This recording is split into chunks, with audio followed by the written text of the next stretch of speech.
ज़रा सोचिए, आप अपनी स्टडी के लिए एक हॉस्टल में शिफ्ट होते हैं। बिल्डिंग के चारों तरफ कोई घर नहीं, सिर्फ खाली प्लॉट्स, और रात होते ही छा जाने वाला एक अजीब सा सन्नाटा। फिर एक रात सोने से कुछ देर पहले अचानक आपको अपने कमरे के ऊपर से किसी के धीरे धीरे चलने की आवाज़ आए। कुछ ही लम्हों बाद ऐसा महसूस हो जैसे कोई भारी फर्नीचर ज़मीन पर घसीट रहा हो। लेकिन सबसे खौफनाक बात यह थी कि ये आवाज़ें जहाँ से आ रही थी वो छत पर बना हुआ एक बंद कमरा था, जो काफ़ी अरसे से बंद पड़ा हुआ था।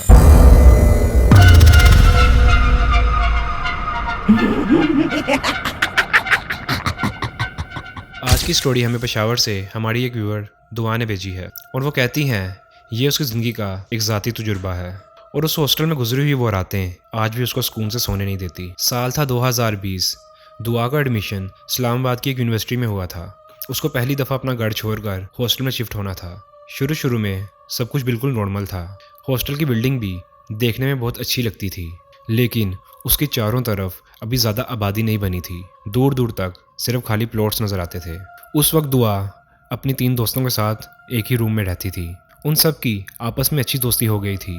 पढ़ाई के बाद अक्सर वो सब मिलकर खाना बना लेती और देर तक बातें करती रहती, और कई बार हॉस्टल की छत पर जाकर ठंडी हवा के मज़े लेती। किसी के जहन में दूर दूर तक ये ख्याल नहीं था कि चंद ही दिनों बाद उनके साथ कुछ ऐसा होने वाला है जो उनकी ज़िंदगी हमेशा के लिए बदल देगा। फिर सेमेस्टर ख़त्म हुआ और हॉलीडेज़ की वजह से हॉस्टल की अक्सर लड़कियां अपने घर चली गईं। कुछ हफ्तों बाद जब छुट्टियां ख़त्म हुई, दुआ वापस हॉस्टल पहुंची तो सब कुछ बिल्कुल नॉर्मल था, पहले की जैसा। इसी दौरान हॉस्टल में अब एक नई स्टूडेंट आ चुकी थी जिसका नाम आयशा था। आयशा का कमरा दुआ के कमरे के बिल्कुल सामने था, और आयशा वहाँ अपने रूममेट्स के साथ रहती थी। दुआ बताती है कि पहली नज़र में आयशा उसको एक आम सी लड़की लगी, जो बहुत कम बोलती थी और अपने काम से काम रखती थी और खामोश रहती थी। ना उसकी शक्ल से कोई अजीब बात महसूस होती थी और ना ही उसकी बातों से। मगर पता नहीं क्यों उससे मिलने के बाद दुआ के दिल में एक अजीब सी बेचैनी रहती थी, जिसका जवाब दुआ के पास खुद भी नहीं था। इसीलिए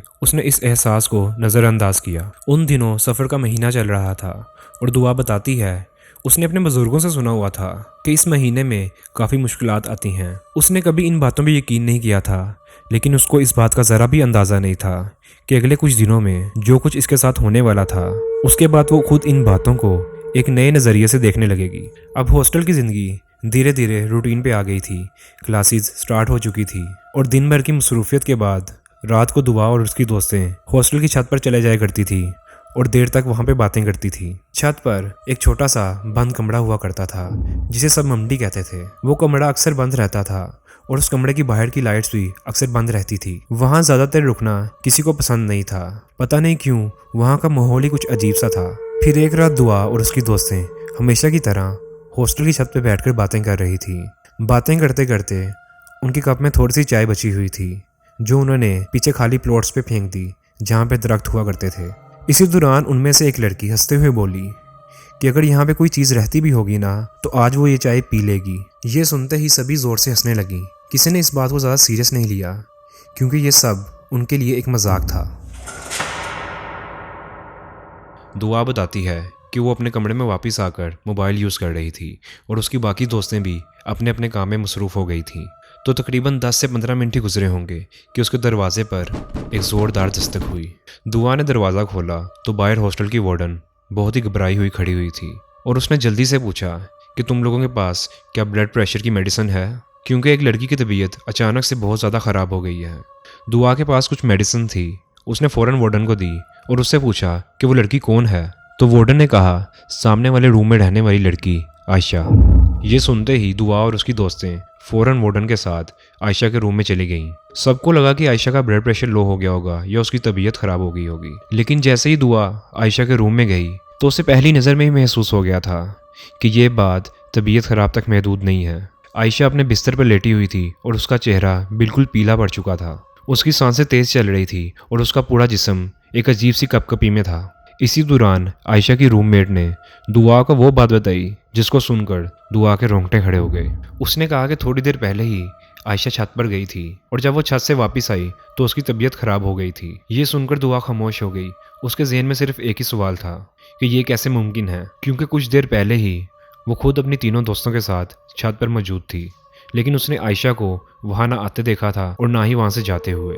हैरत की बात यह थी कि ममटी भी बंद थी और उसकी लाइट्स भी ऑफ थी। तो फिर आयशा छत पर गई कब थी?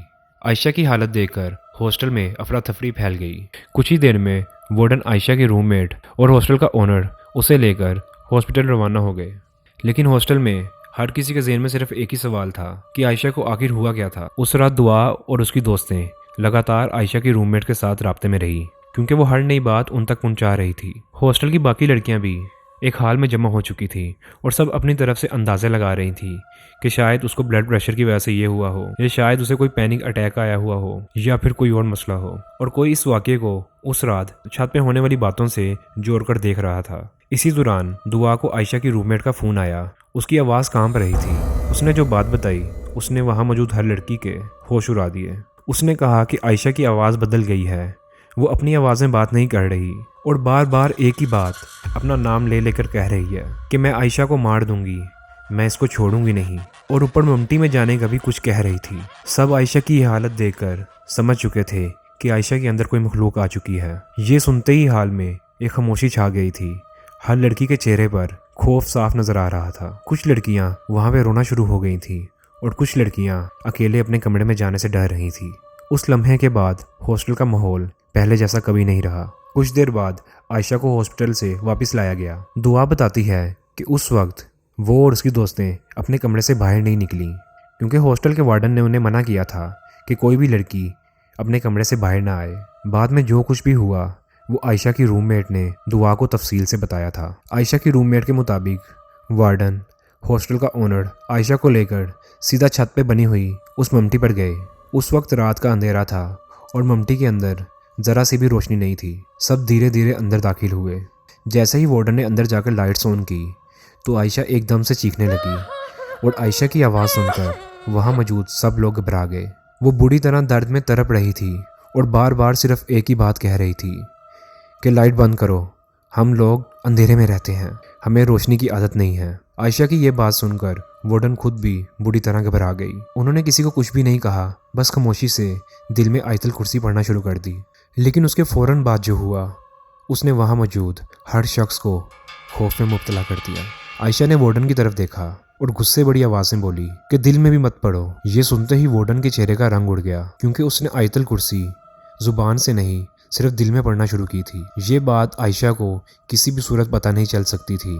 जब आयशा की रूममेट ने दुआ को ये सब बताया तो दुआ और उसकी दोस्तें एक दूसरे को काफ़ी देर तक ऐसे ही देखती रहीं। अब तक जो कुछ हो रहा था उसे वो सिर्फ एक इत्तेफाक समझ रही थी। लेकिन इस वाक़े के बाद पहली दफ़ा उन्हें यह महसूस हुआ कि शायद बात वाकई इनकी समझ से कहीं ज़्यादा बड़ी थी। दुआ बताती है कि वो और उसकी दोस्तें आयशा की हालत के बारे में उसकी रूममेट से ही इतला लेती रहती थीं। हर थोड़ी देर बाद कोई नई बात सामने आती थी जो पहली वाली बात से ज़्यादा हैरान कर देने वाली होती थी। अगले 2-3 दिन तक सब लोग आयशा की फैमिली से रब्ता करने में मसरूफ़ थे। लेकिन मसला सिर्फ ये था कि उसके घर वाले दूसरे शहर में थे और फ़ौरन नहीं आ सकते थे। दुआ बताती है जितनी मदद उनसे हो सकी उसने और उसकी दोस्तों ने की। इसी दौरान आयशा जब कभी नॉर्मल होती तो वो अपनी रूममेट्स को कुछ ऐसी बातें बताती जिसको सुनकर सब और भी परेशान हो गए। आयशा ने बताया कि उसके साथ बचपन से ही कुछ अजीब वाक़यात होते आए हैं। कभी उसे किसी बच्चे की आवाज़ सुनाई देती थी या कभी किसी औरत की जो उसे बार बार ऊपर या किसी सुनसान जगह बुलाती थी। उसने एक पुराना वाक़या भी बताना शुरू किया जिसमें वो अपने वालिद के साथ कहीं जा रही थी, लेकिन वो बात पूरी करने से पहले ही खामोश हो गई। वहाँ मौजूद किसी को भी समझ नहीं आया कि आयशा क्या बताना चाहती थी। हॉस्टल में जितना हो सका सब लोग कुरान की तिलावत करते रहते थे, लेकिन आयशा की रूममेट बताती थी कि जब भी उसके पास कुरान की तिलावत की आवाज़ पहुंचती तो आयशा बुरी तरह चीखने लगती थी और उसकी बेचैनी पहले से ज़्यादा बढ़ जाती थी। लेकिन उनके पास उस वक्त सिवाय दुआ और तिलावत के कुछ और ज़रिया नहीं था।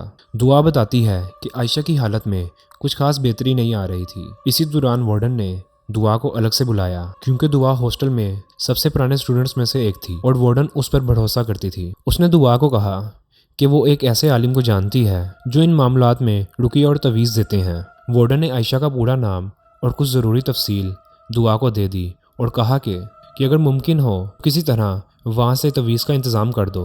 दुआ बताती है कि उसको खुद वहाँ जाना अजीब लग रहा था, इसलिए उसने अपने एक दोस्त से बात की जिसके जानने वाले उस इलाके के करीब रहते थे। उनकी मदद से वो तवीज़ हासिल कर लिया गया और जो हदायत दी गई थी उन पर अमल करना शुरू कर दिया। कभी वो वार्डन खुद ही अमल करती और कभी दुआ हिम्मत कर कर ये जिम्मेदारी निभाती, लेकिन हर बार जब ये तवीज़ का अमल किया जाता आयशा की हालत बहुत ज़्यादा ख़राब हो जाती। हालांकि जिस्मानी तौर पर आयशा एक कमज़ोर लड़की थी, लेकिन उस वक्त उसके अंदर इतनी एक गैर मामूली ताकत आ जाती कि 4-5 लोग मिलकर भी उस अकेली को संभाल नहीं पाते। ये मंजर देखकर हर बार वहाँ मौजूद सबके रोंगटे खड़े हो जाते।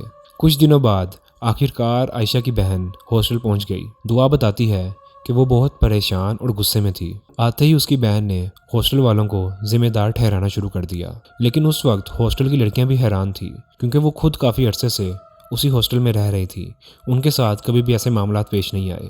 बातों बातों में आयशा की बड़ी बहन ने एक ऐसी बात कही जिसने दुआ को और भी ज़्यादा सोच में डाल दिया। उसने कहा कि मैं आयशा को पहले भी मना करती थी कि कभी अकेले छत पर मत जाना। ये सुनकर दुआ के जहन में फौरन से वो रात घूम गई जिस रात वो और उसकी 3 दोस्तें छत पर मौजूद थीं। इसका मतलब साफ था कि उनके नीचे आने के बाद आयशा अकेली छत पर गई थी और उसके बाद ही आयशा के साथ ये सब कुछ हुआ। बहरहाल कुछ दिनों बाद आयशा की फैमिली उसको अपने साथ घर ले गई। दुआ बताती है कि बाद में इन्हें मालूम हुआ कि घर में रुकिया का सिलसिला शुरू किया गया और धीरे धीरे आयशा की हालत बेहतर होने लगी। कुछ हफ्तों बाद वो पहले से ज़्यादा नॉर्मल हो चुकी थी, लेकिन दुआ और उसकी दोस्तें उस हॉस्टल में ज़्यादा देर तक नहीं रह सकी। उनके मुताबिक इस वाक़े के बाद उनके कमरे के ऊपर बनी उस ममटी से उन्हें हर रात कदमों की आवाज़ें आती थी। कभी उनको ऐसा महसूस होता कि कोई धीरे धीरे चल रहा हो।